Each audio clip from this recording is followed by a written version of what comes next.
Hello and welcome to the Kangaroo English Podcast. My name is Christian and today is Friday, the best day of the week. I'm back again today to tell you another little story. And again, this story begins with my recent trip to London. So, because of the virus situation, it's very difficult to actually get a flight to London. And so we had to leave from Oporto in Portugal, which is an absolutely amazing city. I absolutely love Portugal. The people, the food, everything about the place is amazing. Especially this food they have called francesinhas, which are... and I know that this doesn't sound very nice. In fact, it sounds kind of disgusting, but it's not. It's basically a ham and cheese sandwich floating in a kind of gravy, and then with chips, with hot potato chips served. Sometimes the chips are in the sauce, sometimes they're on the side. But what could be disgusting, right? What could be a kind of disgusting wet sandwich in a gravy sauce is actually one of the most delicious foods that you'll ever eat. If you ever go to Portugal, I highly recommend eating a francesinha every day, every day when you're there. So we had to leave to Oporto, from Oporto to go to London, and it's a 3-hour drive, 3 hours in the car. So I was talking to my wife, and we were talking about the idea of having a car accident, okay?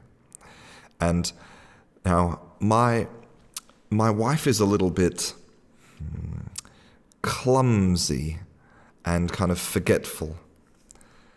I think there's not really a great word for this in English. She's kind of flighty. So for example, she's the kind of person who leaves her telephone at other people's houses. She forgets that she's got it. She's the kind of person who loses the car keys. I remember once we were going to travel to Australia, and we stopped at a Services on the motorway to get some petrol, and she left her handbag with all the passports and the plane tickets in the Services. And then we drove for an hour down the road, and she said, "Oh my God, my handbag."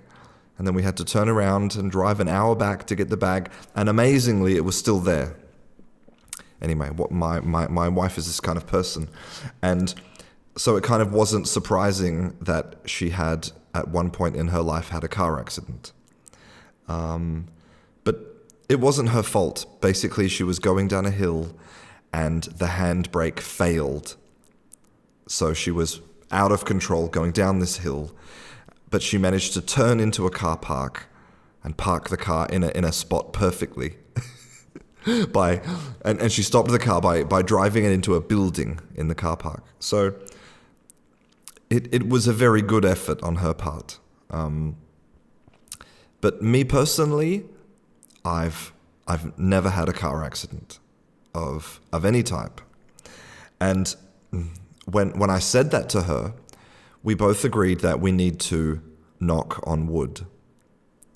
Now, knocking on wood is a very interesting tradition, right? And there's actually, this is done in a lot of different countries. The Middle East, you'll find people doing it in Iran, in Saudi Arabia, and then all the way across to Western Europe, people do it in Portugal. They knock on wood, or they touch wood. And the traditional theory is that this phrase originates from the pagans, right? From the Celtic pagans who believed that gods and kind of weird demons and spirits lived inside nature and lived inside trees. So if you wanted to ask for protection, then you had to go and knock on the tree and ask for it. You had to go and knock on wood. And in some cultures, you can also use it to make a wish come true. You knock twice.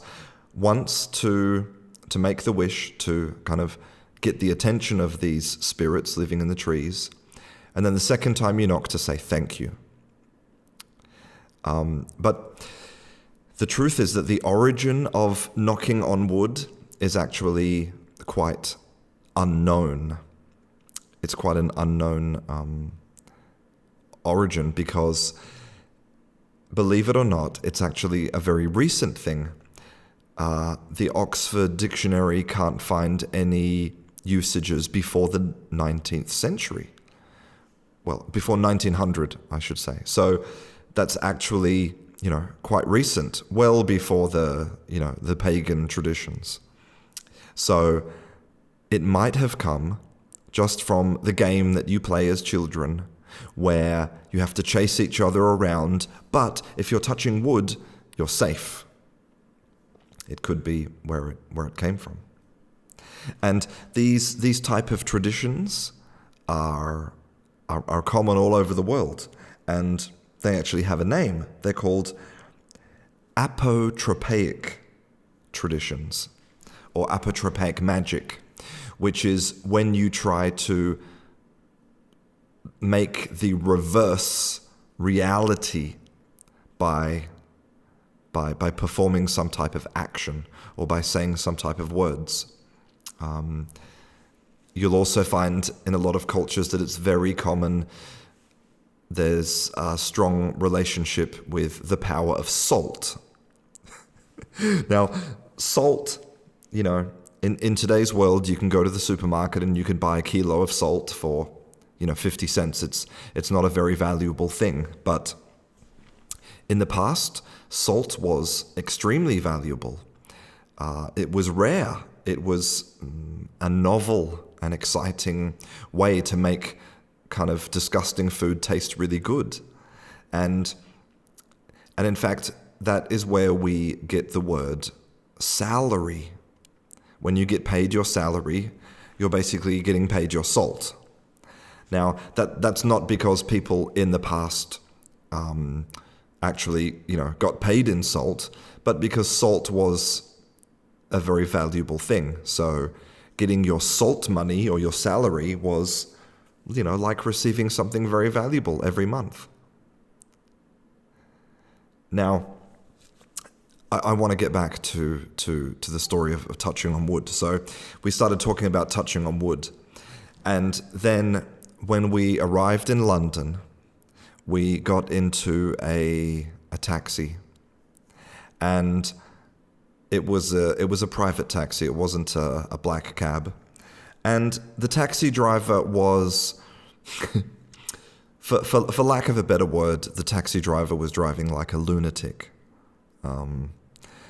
Which is, which happens sometimes in taxis, right? And I think it was also happening because the roads were very empty. London is kind of an abandoned city at the moment because of the coronavirus. So we were driving through the city really fast, and I wondered to myself if this person had ever had any car accidents. And as he was driving in between all the cars like a racing car driver and tailgating other people. Tailgating is when you drive really close to the car in front of you. So he was tailgating and driving, what I consider to be recklessly. I thought, man, this guy doesn't know how to drive. I'm a much better driver than him. And then I was sitting there thinking about my own thoughts about this, and then I realized that I was wrong. So let me tell you about my style of driving. When I'm driving, I like to think about everything else except for actually driving. I like my mind to wander. I can think about how to solve problems. I can listen to music. I can listen to podcasts. And paying attention to the road actually kind of stresses me out. And in fact, it's not uncommon for me to arrive at my destination and then think, oh my God, how did I get here? I don't actually remember driving. I don't remember driving here. Oh my God, did I go through any red lights? Did I run over any pedestrians?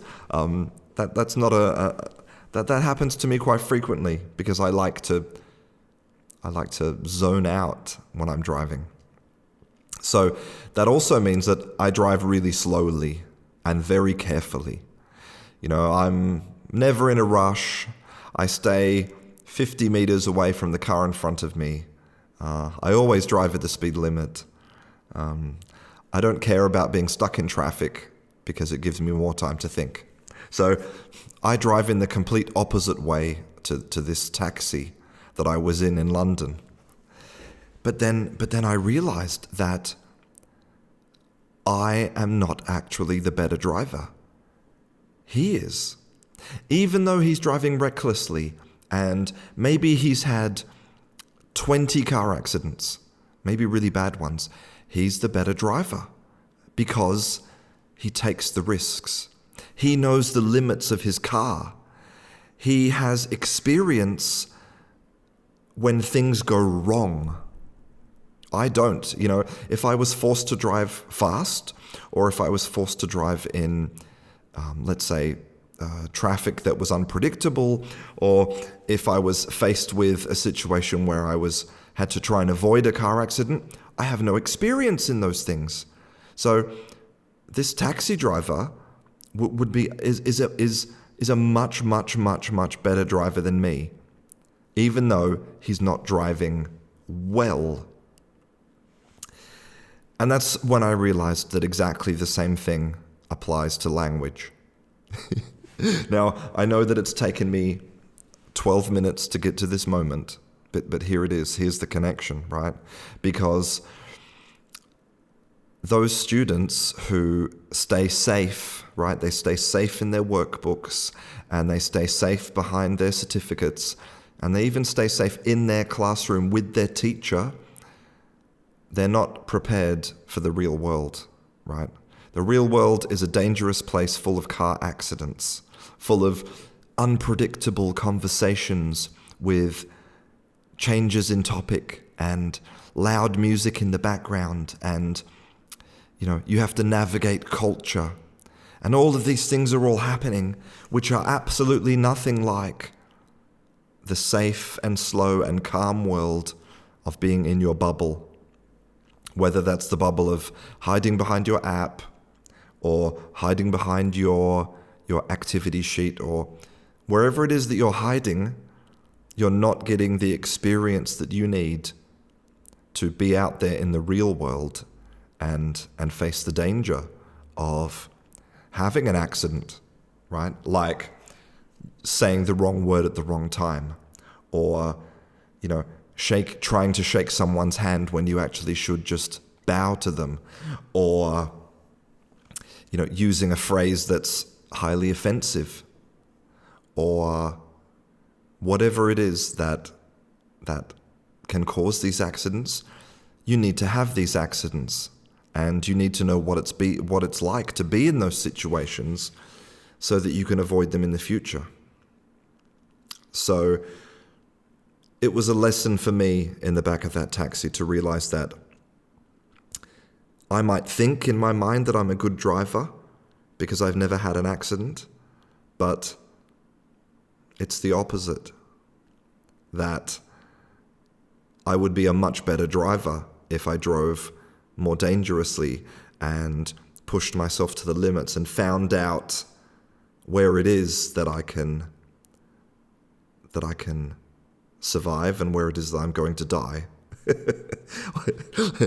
Okay, so maybe this metaphor has a little problem in that obviously driving your car dangerously has serious consequences, life or death consequences.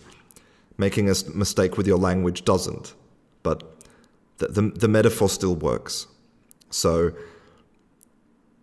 today or sometime this weekend, I want you to come out of your hiding place and be prepared to get some real experience out there in the dangerous, dangerous world. I'm Christian. This is Kangaroo English. I'll see you in class.